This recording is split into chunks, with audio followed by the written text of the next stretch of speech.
Abra sua apostila de introdução à teologia na página 31. Vou fazer a leitura aqui da introdução ao capítulo 4 e vamos dar sequência aqui falando um pouco mais acerca dessa abordagem, teologia bíblica, Antigo e Novo Testamento e exegética.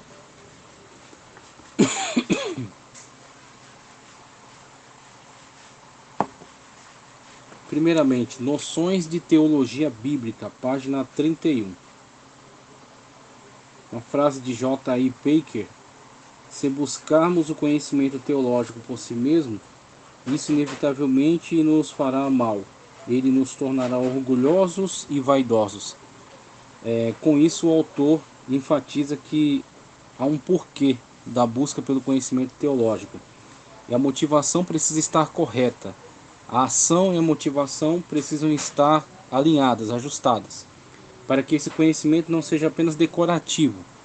Então, muitas pessoas se aprofundam no conhecimento teológico apenas como algo decorativo, para que eles tenham títulos, para que eles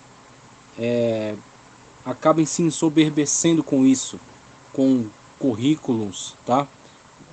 Qualificações, para tentar demonstrar mais conhecimento que outras pessoas, apenas para se colocar num pedestal, se colocar acima delas. E isso, na verdade, é um grande desperdício do talento, da capacidade, sendo que este ou esta poderiam ser instrumentos nas mãos de Deus para a edificação da igreja, para a edificação da obra de Deus. Mas, se eles não se mantiverem humildes, em obediência a Cristo, buscando esse conhecimento como objetivo de edificação para a igreja, para os seus irmãos, ser um instrumento para esclarecimento maior aos seus irmãos concernente a dúvidas, a doutrinas importantes, a defesa da fé, a esclarecimento de questões mais controversas. Se não houver essa correta motivação, tudo isso então se perde em mero ensoberbecimento pessoal, tá? Então essa frase de J.I. Packer é muito importante para nos conscientizarmos disso, de que há um objetivo na busca do conhecimento teológico, e esse deve ser para a glória de Deus, deve ser para a edificação do corpo de Cristo, ok? Então, noções de teologia bíblica, ele vai nos dizer: a teologia cristã deve partir do princípio: a Bíblia é a fonte maior e a autoridade final na construção teológica. Em algumas novas tendências da teologia, isso não é mais verdade. Por exemplo, na teologia liberal, tá? Que se envolve de uma forma bastante profunda com a chamada alta crítica textual. Essa alta crítica textual muitas das vezes baseia a sua crítica, o seu escrutínio às Sagradas Escrituras, tomando como critério certos pareceres, certos paradigmas que não coadunam com a verdade da Sagrada Escritura, como por exemplo um paradigma antissobrenaturalista, tá? Conforme a gente já citou algumas vezes aqui, de Adolf Bultmann, por exemplo, tá? Que acaba por enxergar em toda manifestação sobrenatural uma mera construção mitológica. E assim ele propõe a chamada desmitologização. E ainda outros autores, Schleiermacher e outros que poderia citar aqui, que tomaram como paradigma certos conceitos antibíblicos. Então você tem uma teologia que é antibíblica, por assim dizer, olhando de uma perspectiva fundamentalista, uma perspectiva mais evangélica, tá? Quando você olha para esse tipo de prática, esse tipo de teologia, você infelizmente perceberá o esfriamento da fé, perceberá um prejuízo espiritual, porque esse tipo de teologia é extremamente humanista. Ela vai causar uma ruptura, vai causar um afastamento entre este que imerge nela, que estuda ela de uma forma profunda, e não somente estuda para analisar, mas estuda para adotar os seus princípios, né, para viver em conformidade com a sua visão de mundo, com essa cosmovisão. Eles sofrerão um esfriamento na fé e um afastamento em relação à verdade de Deus, em relação à verdade das Sagradas Escrituras. Então é isso que temos percebido em alguns apóstatas da atualidade, como por exemplo Ricardo Gondim. Ricardo Gondim tem professado essa teologia liberal e tem sofrido um afastamento em relação à verdade das Sagradas Escrituras. E num vídeo gravado no CACP pelo pastor João Flávio Martinez, vi também um depoimento de sua esposa, Silvia Jerusa, que passa também pela mesma situação, tendo emergido de uma forma muito prejudicial nessa alta crítica textual, nessa teologia liberal, e acaba por tornar-se cética em relação a muitas verdades bíblicas incontestáveis, como por exemplo os milagres, o sobrenatural, a intervenção divina. Então muitos deles acabam por perder a sua fé, perder a sua crença, tá certo? Por não acreditar mais em Deus, mesmo sendo profundos estudiosos da Sagrada Escritura, mas se afastam de um relacionamento verdadeiro, um relacionamento autêntico com Deus, devido a esta teologia que é extremamente prejudicial, essa teologia liberal, essa teologia humanista, tá? A Bíblia reúne em seus livros história, literatura e teologia. Então ela vai utilizar-se desses meios de linguagem como instrumento. E através desses instrumentos, a verdade que é manifesta pelo Espírito Santo, a revelação trazida a nós e materializada em texto pelo Espírito Santo, se expressará através de textos históricos, uma narrativa histórica, por exemplo, tá? Textos de literatura, como poesia, utilizando de certas ferramentas, como textos de sabedoria, né, provérbios.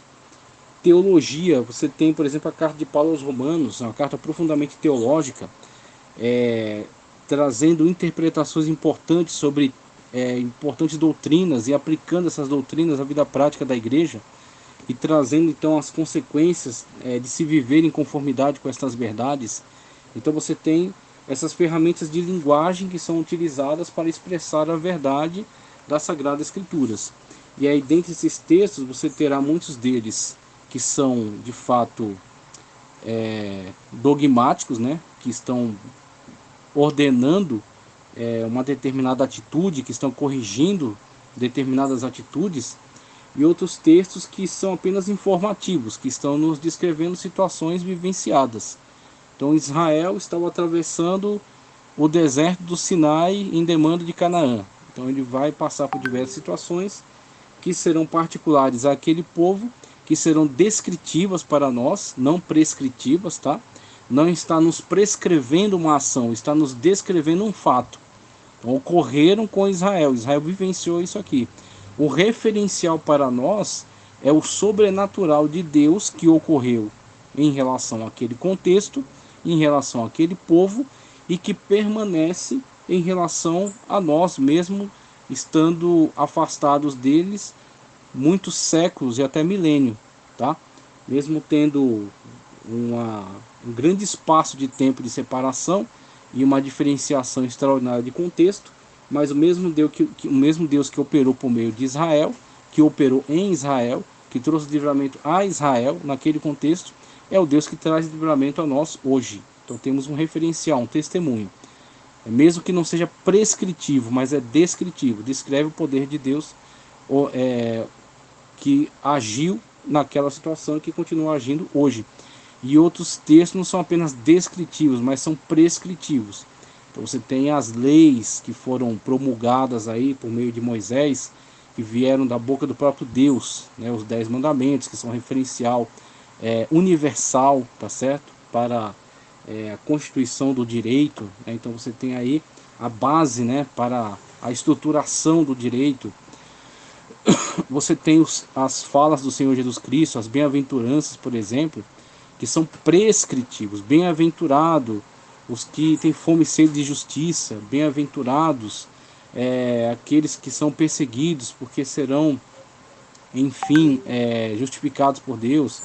Bem-aventurados os que sofrem, aqueles que têm, os que são pobres de espírito, por exemplo, ele coloca.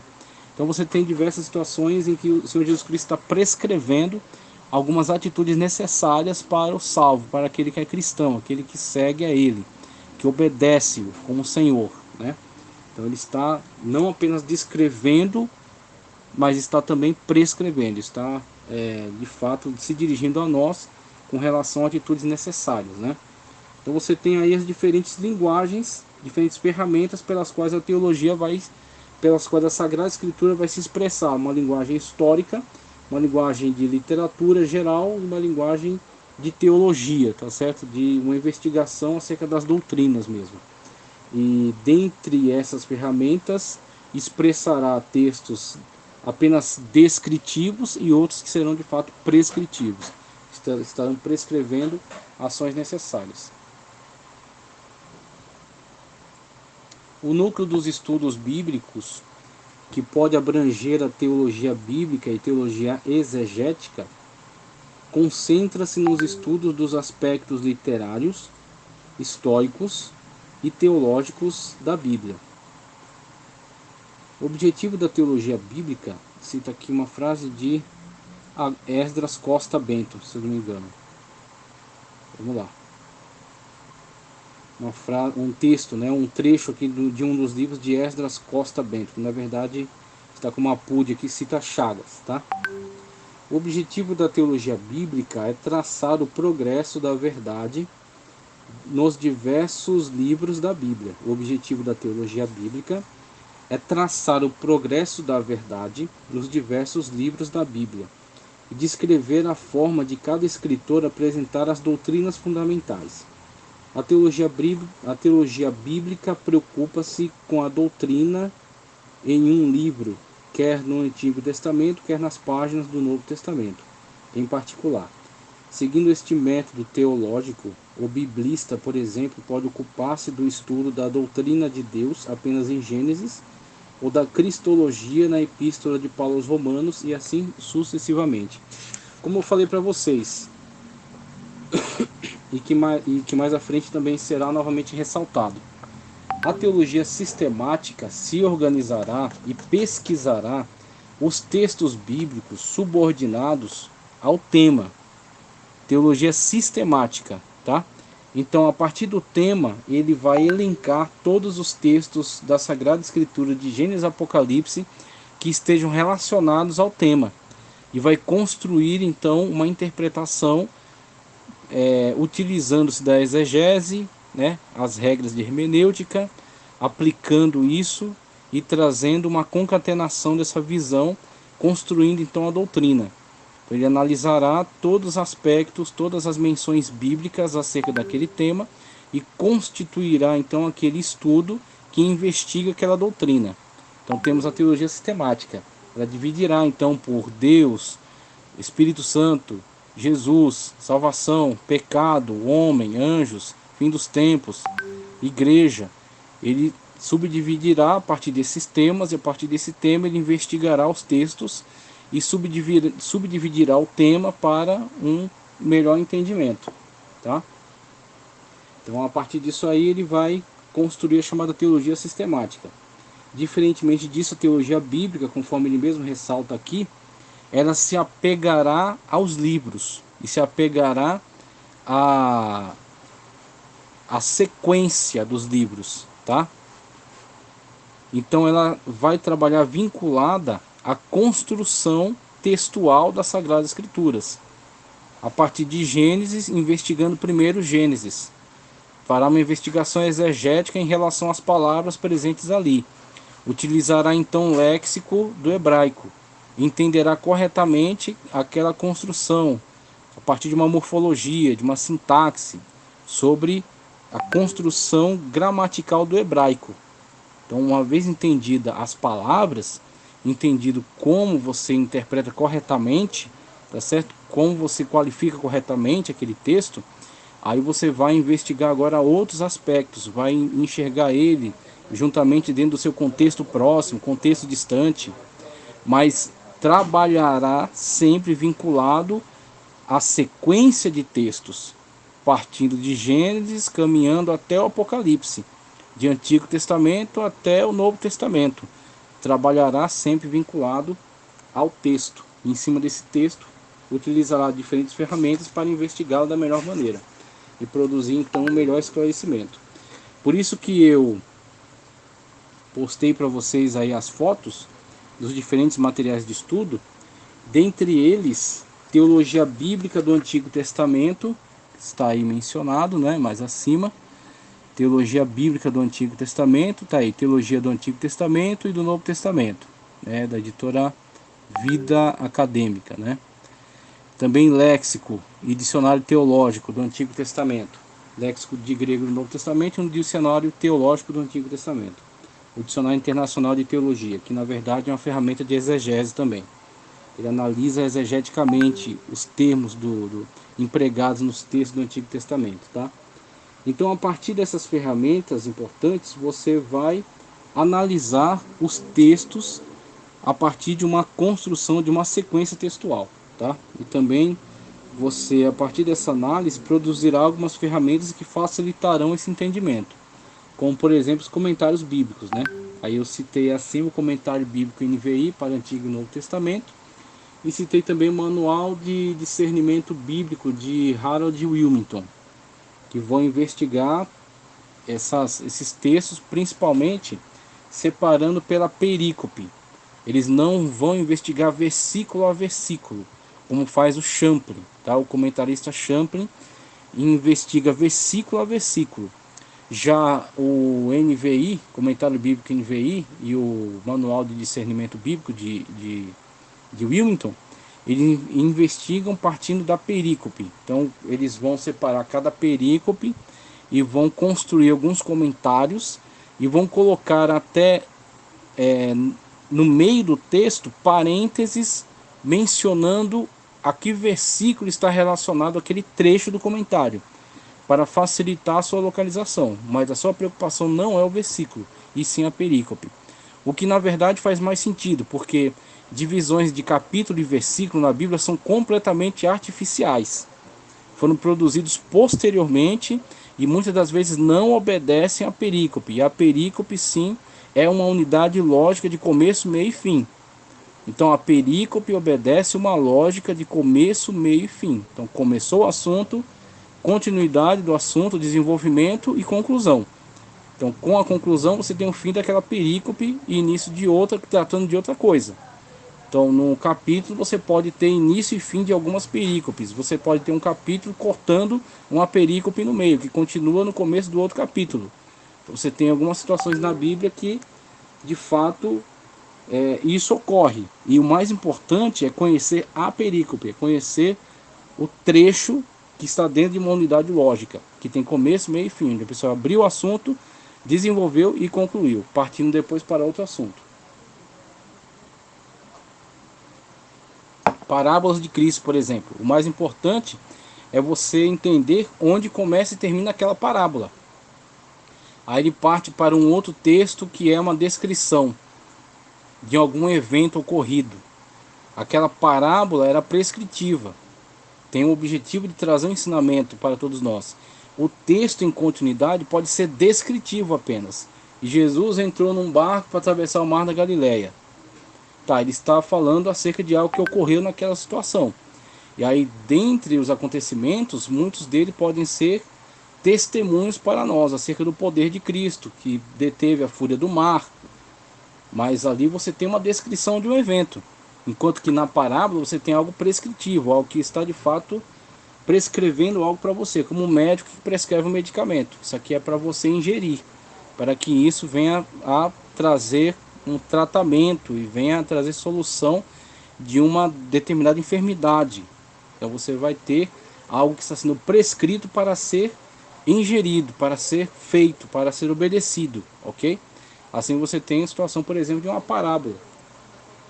Então o mais importante do que você observar capítulos e versículos é você observar a perícope, observar onde o assunto começa e onde termina. E é vinculado a isso que trabalharão esses comentaristas. O comentarista do Comentário Bíblico NVI, que é F.F. Bruce, tá? E o Manual de Discernimento de Harold Willmington trabalharão vinculados à chamada perícope. Todo o texto em seu pano de fundo, para Osborne, o pano de fundo da interpretação envolve geografia, tá? Então, onde ocorreram os fatos, né? Local, né, a situação geográfica, a situação geopolítica do momento em que aquilo ocorreu, a economia, então como estava, né, no aspecto econômico, a política, o exército, né, força militar e guerra, práticas culturais, então de que povo estamos falando? Dos egípcios, dos babilônios, dos cananeus, quais eram as práticas cultuais naquele contexto, né, quais eram os costumes, costumes familiares, materiais, cotidiano, esportes, recreação e por aí vai, música, arte, antropologia cultural, costumes religiosos. Então tudo isso está em torno dessa análise textual que está sendo feita. Eles estão fazendo toda essa análise, levando em consideração todos esses contextos. Está certo? Analisando tudo isso, para a partir, né, dessa ampla análise poder tirar conclusões e trazer melhores esclarecimentos sobre determinado texto. Panorama e teologia do Antigo Testamento. O Antigo Testamento divide-se em Pentateuco, históricos, poéticos, proféticos. Tá? Então, Pentateuco, 5 livros de Moisés, históricos, você tem aí Juízes, Josué, 1º e 2º Samuel, 1º e 2º Reis, 1º e 2º Crônicas, Esdras, Neemias. Poéticos, Jó, Salmos, Provérbios, Eclesiastes, Cantares, tá? Proféticos, profetas maiores, profetas menores. Então você tem essa subdivisão do Antigo Testamento a partir da tradição grega, da Septuaginta, tá? Porque o Tanar, tradição hebraica do Antigo Testamento, ele não divide dessa maneira, ele divide em 3 grandes blocos. Tanar, que é um acróstico, Torá, Nevirim, Ketuvim. Torá, 5 livros de Moisés. Nevirim são chamados profetas, tá? Anteriores e posteriores. Os livros que chamamos de históricos, eles chamam de profetas anteriores. Os livros que chamamos de profetas maiores e menores, chamam de profetas posteriores. E aí Daniel não é enquadrado entre os profetas, ele é jogado para o último grupo chamado Ketuvim, entre os escritos, tá? Então você tem essas subdivisões, os 12 profetas menores eles reputam como um livro só, e você tem os outros profetas, né? Isaías, Jeremias e Ezequiel. Daniel para eles não é qualificado entre profetas. E Ketuvim, você tem então chamados escritos. Vamos lá, na página 32, hein? Entre os centros da teologia do Antigo Testamento aparece a promessa, a aliança, o plano, a missão, etc. Aí vai, análise básica sobre cada um deles, né? Gênesis, Êxodo, Levítico, Número, os históricos. Então você tem uma leitura básica aqui que é uma análise resumida sobre cada um desses grupos, né, de livros. Panorama e teologia do Novo Testamento. O Novo Testamento refere-se a 27 livros que fazem parte do cânon bíblico e possuem autoridade normativa. A coletânea divide-se em evangelhos, sendo que 3 deles são sinóticos e um é dito como teológico, que é o Evangelho de João, e foca mais nos discursos de Cristo. História, Atos dos Apóstolos, epístolas, né, ou cartas de Romanos a Judas. Dentre essas cartas você terá cartas pastorais, tá? Você terá cartas a igrejas, né? A maior parte das cartas às igrejas, as pastorais, que é 1º e 2º Tiago e Tito. E você tem as universais, que são 1º, 2º e 3º de João, Pedro, Tiago e Judas. E a de Hebreus também, que não se sabe a autoria. Atribuiu muito tempo a Paulo, mas caiu por terra, né? As argumentações ali não sugerem que tenha sido de Paulo. E o livro profético por excelência do Novo Testamento, que é Apocalipse. Não que os outros livros não contenham elementos proféticos e escatológicos, tá? Mas é um livro de profecia por excelência, Apocalipse ou Revelação, né?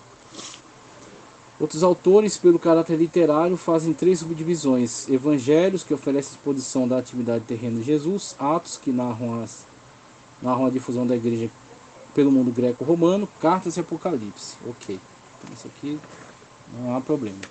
O Novo Testamento foi escrito para instruir os cristãos de congregações locais e informá-los sobre a vida e os ensinos de Jesus Cristo. O conteúdo do Novo Testamento destaca especialmente a vida e o ministério de Jesus e o crescimento integral da igreja. Página 34. Introdução à teologia exegética. Vamos lá.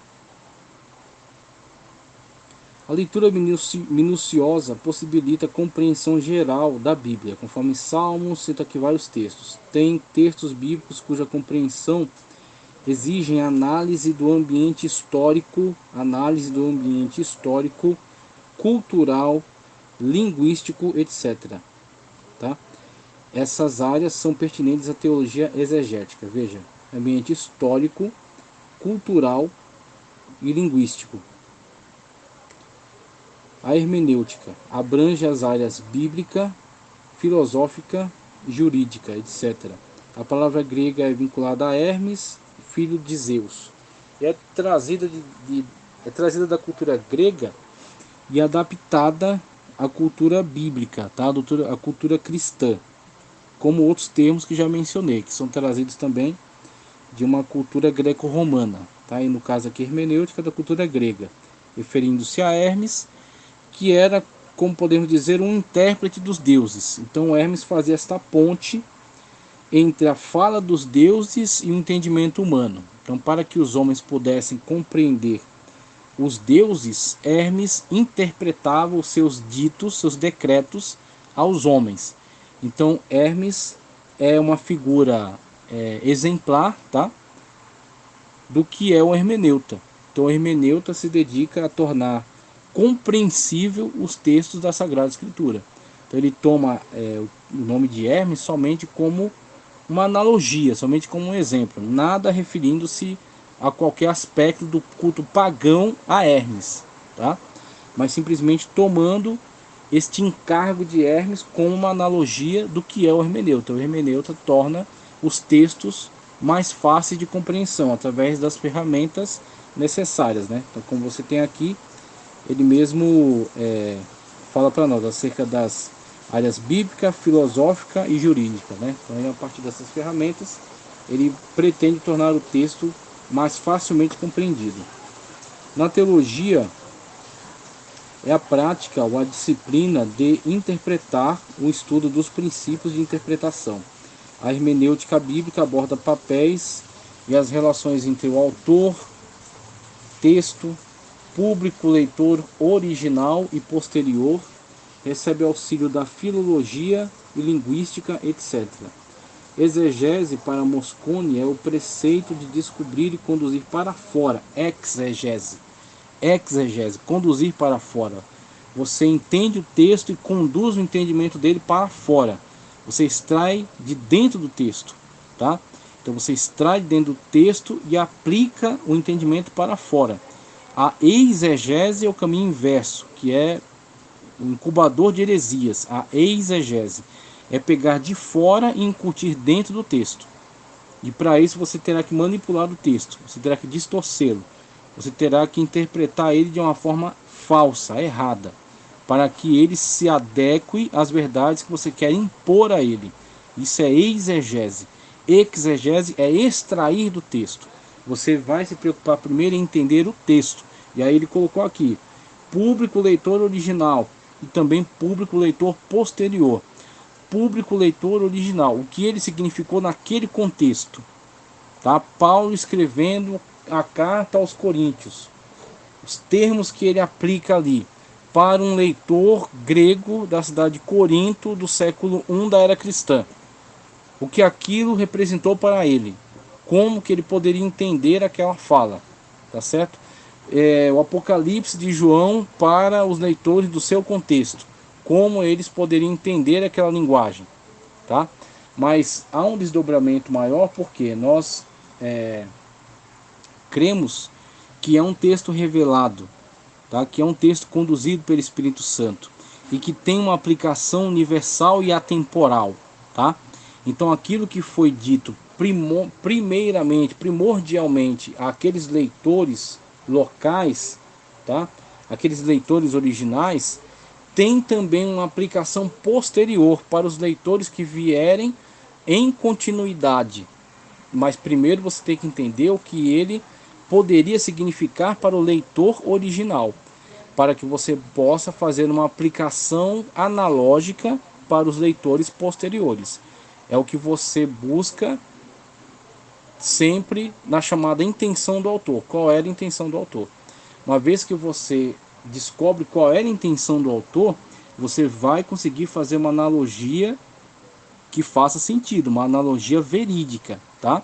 E não uma analogia desprovida desta veracidade, uma analogia manipulada, tá? Então, muitas das vezes, os textos são descontextualizados, os textos são lidos de forma isolada, os textos são lidos de forma anacrônica, ou seja, traindo o contexto daquele texto, traindo o contexto daquele autor, traindo a intenção do autor. É necessário primeiro entender qual era a intenção do autor com aquele texto naquele contexto. E aí você poderá então fazer uma aplicação para os leitores posteriores. É aquela questão, por exemplo, do véu. Paulo fala acerca das mulheres que devem usar véu em respeito aos anjos, uma coisa assim. Há um contexto para essa fala. E o contexto dessa fala envolve uma questão histórica, envolve uma questão econômica, como foi abordado aqui no começo da nossa fala, tá? Envolve uma questão cultural e envolve uma questão geográfica. Você tem, por exemplo, Corinto, se não me engano, Porto de Cencreia, tá? Que ficava em Corinto. E você tem um istmo, tá? É uma questão geográfica, né? Um istmo. Esse istmo é um pequeno um território que não é muito extenso. Ele liga duas partes maiores, tá? É um istmo, é um pequeno trecho de terra. E nesse pequeno trecho de terra você tem portos dos dois lados. Então havia um intenso comércio nos portos e as mercadorias eram atravessadas de um lugar para o outro para se economizar na viagem, não dar a volta, né, em todo aquele território. Se eu não me engano é o Peloponeso, é o território que ficava ali depois daquele istmo, né, uma grande faixa de terra que, para não circularem ela, atravessava essas mercadorias ali. Tá, e daí? Devido a essa intensa movimentação, havia ali muitas atividades de comércio, atividades navais, né, marítimas, né, ligadas aos portos, ao mar, aos navios. Havia atividades também de prostituição, porque havia ali movimentação de muitas pessoas, muitos comerciantes com dinheiro, tá? Muitos marinheiros, muitas pessoas ligadas ao exército, né, que faziam proteção, muitas pessoas de diversos lugares do mundo, estrangeiros, né? Então havia ali templos onde hieródulas ou prostitutas sagradas se ofereciam aos viajantes em troca de dinheiro, tá? Com um pretexto cultual, em culto às deusas locais, né? Então um pretexto cultual, só que na verdade era uma atividade de prostituição. Então essas mulheres tinham um determinado comportamento.